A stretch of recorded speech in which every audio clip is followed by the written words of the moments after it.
이날 경기는 중요한 포인트가 됐던 건 에제의 중앙 활용이었어요. 에제를 조금 더 요케레스 옆쪽을 지원해 주거나 아니면 요케레스의 등 뒤를 지원해 줄 수 있는 범위로 좀 늘리면서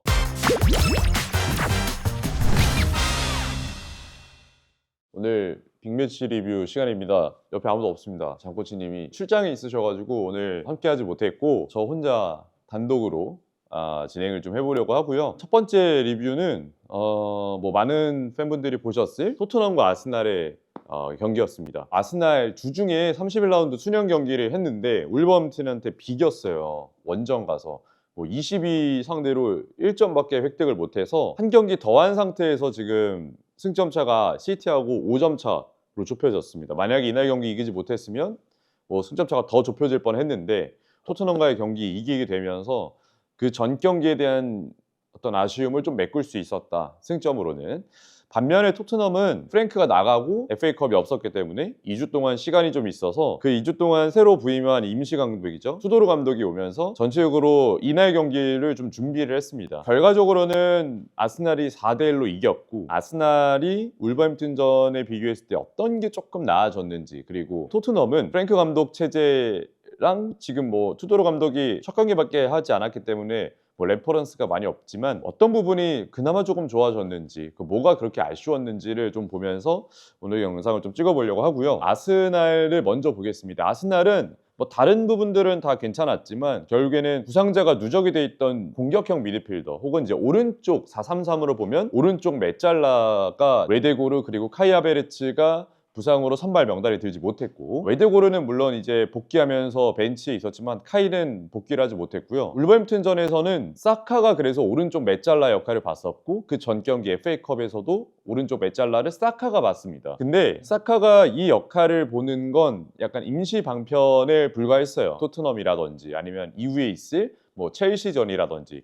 강팀들과의 경기에서 이 시스템이 제대로 구동을 하려면 이 오른쪽 메짤라를 누가 보느냐, 사카가 아닌 누가 보느냐가 굉장히 중요했고 여기서 사실 가장 유력한 선수는 에제입니다. 토트넘전에서는 에제가 선발로 나오면서 뭐 결과적으로는 2골, 멀티골을 뽑아냈고 에제는 리그 6골을 넣고 있는데 그중에 5골을 토트넘에게 넣고 있다. 북런던 더비에서만큼은 지금 에제의 활약이 굉장히 좋다. 이렇게 좀 정리를 해볼 수가 있겠는데요. 에제가 오른쪽에 배치됐을 때, 오른쪽 메짤라에 배치됐을 때의 약점이 있어요. 기본적으로 이 선수는 크리스탈 팰리스 그리고 그 전에 퀸즈파크 레인저스에 있을 때 모두 왼쪽에서 뛸 때가 훨씬 더 좀 더 메리트가 있었던 선수였거든요. 오른발잡이라는 게 생각보다 이 선수에게 많은 좀 영향을 주는 몸을 이쪽 각도로 열어놔야지만 좀 장점이 많이 발휘되는 선수라는 게 아스날 와서 조금 더 많이 눈여겨서 보여지고 있었어요. 아스날에서 오른쪽 메짤라로 뛸 때 그리고 수비맨디, 라이스가 이렇게 미드필드로 구축이 되어 있을 때 에제가 이쪽에서 뛸 때는 뒤쪽에서 올라오는 팀버나 화이트 그리고 뭐 사카나 마두에케와 합이 전혀 좋지 못했었습니다. 그래서 이날 경기는 가장 중요한 포인트가 됐던 건 에제의 중앙 활용이었어요. 에제를 조금 더 요케레스 옆쪽을 지원해 주거나 아니면 요케레스의 등 뒤를 지원해 줄 수 있는 범위로 좀 늘리면서 차라리 오른쪽 공격을 수비맨디가 조금 가담이 되면서 혹은 라이스가 건너뛰면서 가담이 되면서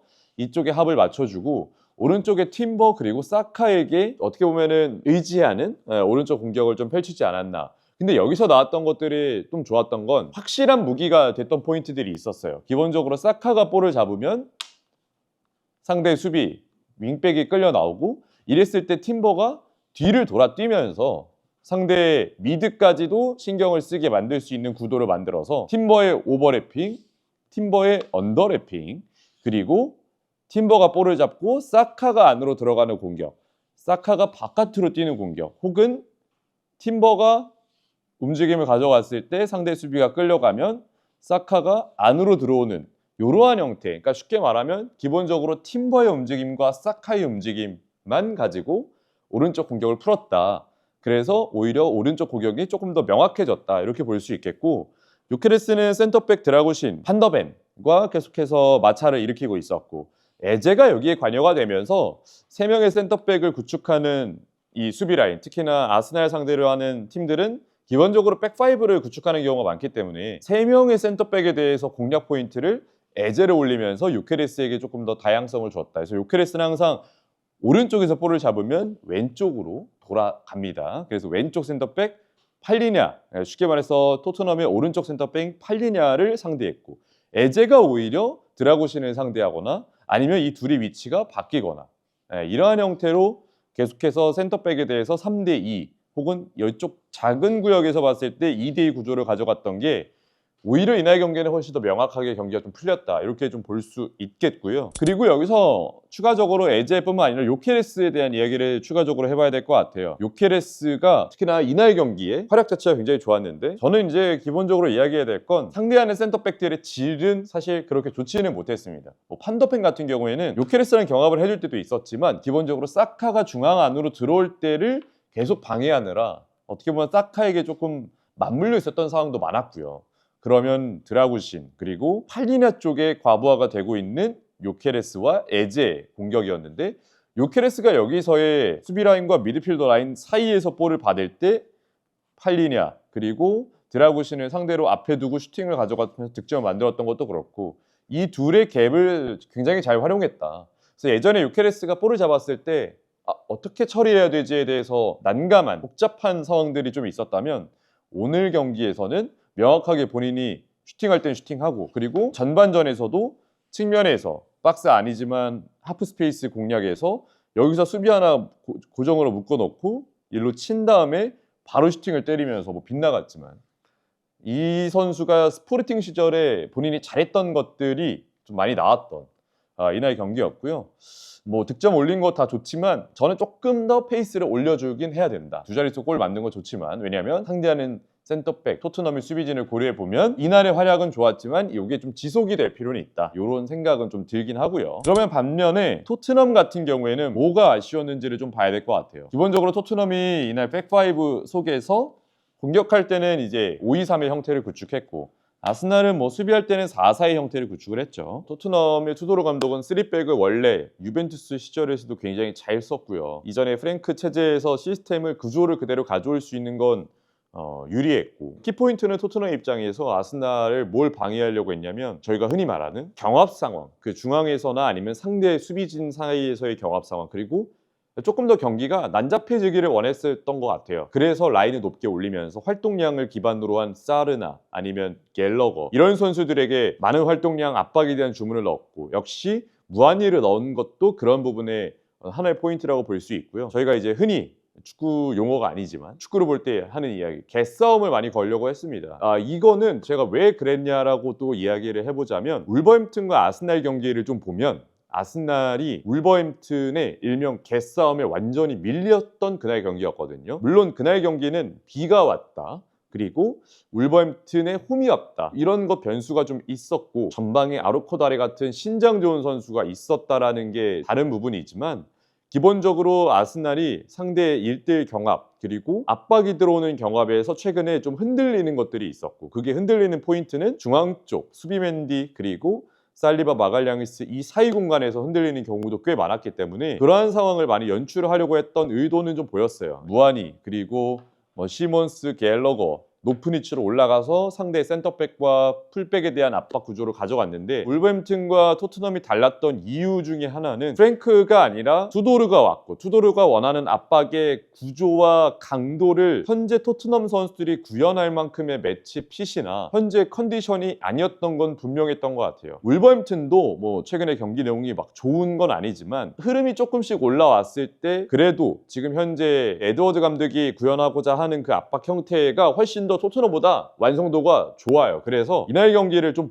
보셨던 팬분들은 무슨 생각을 하셨냐면 울버햄튼이 토트넘보다 더 잘하는데? 라는 이야기가 좀 나올 정도로 그 정도의 좀 극명한 차이가 좀 있었다. 토트넘은 울버햄튼의 사례를 보고 조금은 따라하려고 했던 같은 결의 축구를 하려고 했던 게 좀 있었는데 그거에 비해서 울버햄튼이 훨씬 더 완성도가 좋았고 토트넘은 완성도가 조금 부족했다. 그렇게 생각이 들었던 이날 경기였고요. 무하니 선수 같은 경우가 이제 투토르 감독 체제에서 유벤투스 시절에 굉장히 좋았어요. 무하니가 겨울에 합류가 돼서 유벤투스로 와서 오자마자 5경기 연속골인가? 그걸 투토르 감독이 굉장히 활용을 잘했었거든요. 그래서 이날 경기 선발은 무하니가 나올 것이라는 거는 뭐 예상이 좀 갔던 내용이고 라이스에 대한 압박을 가져가면서 득점 만든 건 좋았으나 전체적으로 팀 밸런스에서는 많이 무너졌던 경기였다. 특히나 후방에서의 불안감, 드라구신이 볼 처리를 제대로 하지 못하면서 미드필더랑 수비 간격 사이에서 이쪽에다가 볼을 주는 이런 판단들, 그리고 판더벤은 뭐 롱킥을 통해서 전환을 시키려고 했던 시도들이 있었지만 그렇할 만한 상황은 없었고,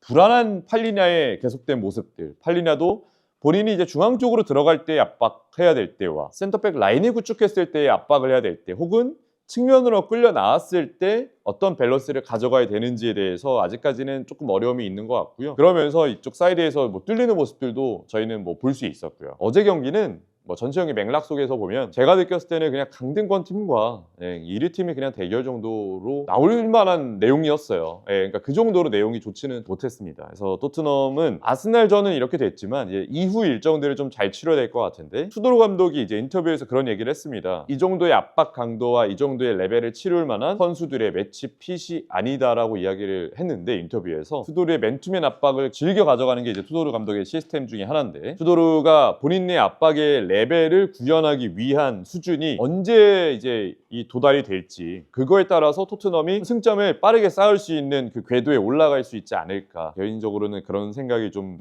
들고요. 다만 아스날 입장에서도 토트넘 경기에서 승리한 거는 정말 좋고, 더비에서 더블을 한 건 좋지만 이후에 이제 첼시를 비롯해서 뭐 추가적 일정이 좀 있어요. 누차 말씀드렸지만 시티가 지금 쫓아오고 있는 상황이기 때문에 약간의 불안 요소들은 좀 있긴 합니다. 뭐 기본적으로 마갈량이스의 실수, 살릴바의 미스, 라이스의 미스, 그러니까 원래 기존에 굉장히 잘해주던 선수들의 미스가 최근 경기들이 좀 나왔고, 에제가 이날 경기는 좋았지만 사카, 에제, 팀버의 라인이 계속 공존을 할 수 있을 것인가, 아니면 에제가 올라가면서 구조를 만들 수는 있겠지만 이러면 아스날의 강력한 무기라고 할 수 있는 오른쪽에서 3명의 트라이앵글 3대2, 3대3 이 구조를 만드는 게 이제 좀 어려워질 수 있거든요. 이러면 이제 전체적인 판을 좀 흔들어야 되는 게, 뭐 예를 들면 에제가 관여가 되지 않는다면 뭐 수비맨디가 관여가 된다든지, 아니면 라이스가 관여가 되면, 혹은 또 요케레스, 근데 요케레스는 뭐 보통 이제 센터백을 묶어두긴 한다만 기본적으로 아스날이 잘할 수 있는 구조의 틀을 좀 바꿔야 되는 상황이 올 수 있어요. 에제가 중앙으로 들어가는 이 위치가 조금 더 많아지게 되면, 그렇기 때문에 들어가면 사카가 또 중앙에서 들어와서 약간의 플레이 메이킹처럼 뛰어줘야 되고, 그러면 에제가 또 벌린다든지, 아니면 뭐 다른 선수가 또 벌린다든지, 뭔가 기존의 웨데고르, 그리고 뭐 팀버 화이트, 그리고 마두에케, 뭐 사카, 이런 선수들이 했던 것과는 결이 좀 달라질 수 있어서 그거는 좀 지켜봐야 된다. 그런 걸 좀 봐야 될 것 같다는 생각이 들었습니다. 에제가 이쪽에서 뛰었을 때 잘했던 경기는 냉정하게 말해서 리그 기준으로 봤을 땐 토트넘전 2경기가 대부분이라고 볼 수 있어요. 울버햄튼 상대로도 교체 들어와서 에제는 사실 여기서 그렇게 좋은 활약을 보여주지 못했거든요. 그걸 좀 고려해 본다면 아스날도 아직까지는 고민이 좀 있다. 물론 웨데고르가 복귀한 건 정말 고무적이다. 그럼 웨데고르의 매치 핏이 어느 정도 될 수 있느냐, 이게 굉장히 중요할 것 같다는 생각이 들고요. 또 왼쪽에 인카피의 활약이 굉장히 좋아요. 최근에 칼라피오리가 부상도 있었고 불안한 모습이 꽤 좀 있었기 때문에 최근 경기에서 최근에 인카피에가 선발로 나오고 있는데, 인카피에가 이제 칼라피오리보다 조금 아쉬웠던 건 공격력인데 그 공격력이 좀 메꿔지고 있다. 그래서 뭐 울버햄튼전 골도 그렇고 이날 경기도 그렇고, 트로사르가 벌리거나 마르티넬리가 벌리면 안으로 들어가는 인카피의 움직임, 여기에 라이스의 관여, 그래서 왼쪽은 문제 없다. 오른쪽이 좀 문제가 된다. 수비가 라이스와 수비맨디가 조금씩 부분적으로 흔들리는 경우들이 있다. 이렇게 좀 아스날의 우려점을 정리해 볼 수 있을 것 같습니다. 오늘 경기 리뷰는 간략하게 토트넘과 아스날 경기를 저희가 좀 짚어봤고요. 아스날은 다음 경기 또 첼시를 맞이하는 일정이 있기 때문에 그날 경기도 굉장히 좀 재밌을 것 같다. 아무래도 그날 경기를 좀 리뷰하지 않을까 싶은데 그날 경기가 좀 어떻게 될지 한번 지켜보도록 하겠습니다.